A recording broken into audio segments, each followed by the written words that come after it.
Agora, vamos olhar um pouquinho mais na ótica do investidor. Então, quando você é um investidor, você aloca o seu dinheiro em alguns produtos pensando em retorno. Se a sua perspectiva de retorno ela é alta, você vai colocar mais dinheiro naquele investimento. Se a sua perspectiva é baixa, você vai colocar menos dinheiro. Mas existem outros fatores a serem considerados. Um deles é chamado de custo de oportunidade. O custo de oportunidade, ele normalmente é guiado pela taxa básica de juros.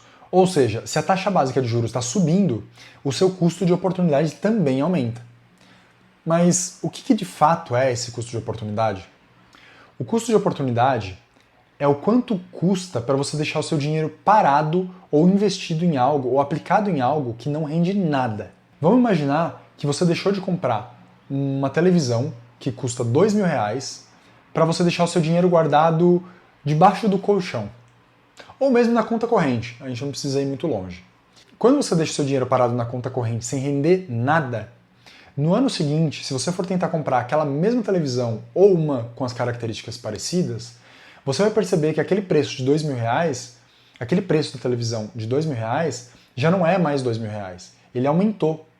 Isso foi um efeito da inflação. Ou seja, o seu custo naquele período foi de inflação. O seu custo de oportunidade foi a inflação. Só que não somente isso, porque a taxa de juros, ela normalmente é acima da inflação.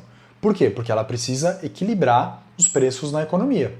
Sendo assim, quando a taxa de juros é mais alta, o seu custo de oportunidade também fica mais alto.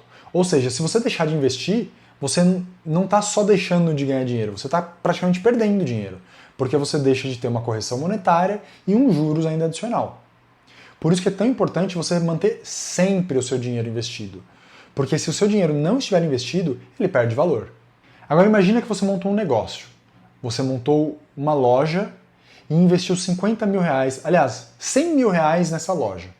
E ao longo de um ano, o retorno que você teve com essa loja, que você investiu R$ 100.000, foi de apenas R$ 10.000. E que naquele mesmo ano que você teve um retorno de R$ 10.000, a taxa de juros estava 15%.